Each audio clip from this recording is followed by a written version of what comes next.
Venezia. Ci è voluta una settimana di silenzio per accorgersi della morte di un 76enne di Dorsoduro, deceduto per cause naturali nella solitudine del suo appartamento.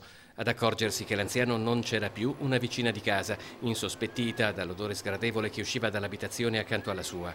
A sfondare la porta i vigili del fuoco, seguiti dagli operatori del 118, che hanno accertato il decesso avvenuto 7 giorni prima. Chirignago. Intervento delle volanti intorno alle 7 di mercoledì sera in via Montessori, dove una lite tra due nomadi minorenni era degenerata in rissa col coinvolgimento di alcuni passanti. Un ragazzino stava camminando per strada insieme al padre quando ha notato il coetaneo che qualche giorno prima l'aveva riempito di botte durante un alterco. Padre e figlio si sono messi a inseguirlo per restituire la cortesia quando un passante, visto il minorenne aggredito, si è messo in mezzo nel tentativo di separarli, rimediando un paio di schiaffoni. A quel punto, richiamata dal caos, è arrivata anche la madre del giovane inseguito, che ha cominciato a inveire a squarciagola contro tutti i presenti. Solo l'intervento di 2 pattuglie della polizia, che hanno impiegato oltre 2 ore per calmare gli animi, ha riportato la situazione alla normalità. Tutte le persone coinvolte nella rissa sono state informate delle loro facoltà di legge dagli agenti.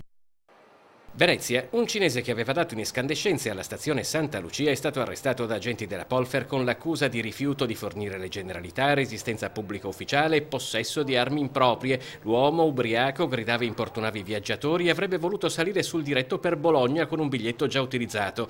All'intervento della Polfer lo straniero ha tentato di liberarsi utilizzando anche lo zaino che indossava, dal quale è uscito un coltello con una lama da 22 centimetri. Una volta negli uffici si è spogliato ed è andato ulteriormente in escandescenze. Dalla consultazione degli archivi informatici di polizia è emerso che l'uomo è destinatario di un ordine di espulsione dal territorio nazionale. Mestre.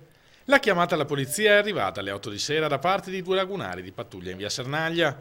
I militari avevano appena bloccato uno dei protagonisti di una rissa che aveva provato a divincolarsi a graffi e a morsi.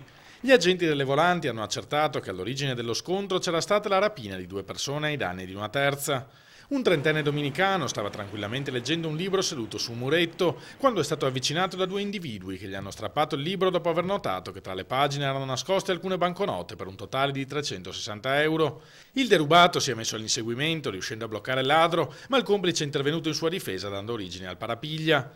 L'intervento dei lagunari ha permesso di arrestare per rapina e resistenza e lesioni a pubblico ufficiale uno dei 2 malviventi. È un tunisino 21enne pluripregiudicato. Il denaro è stato restituito alla vittima.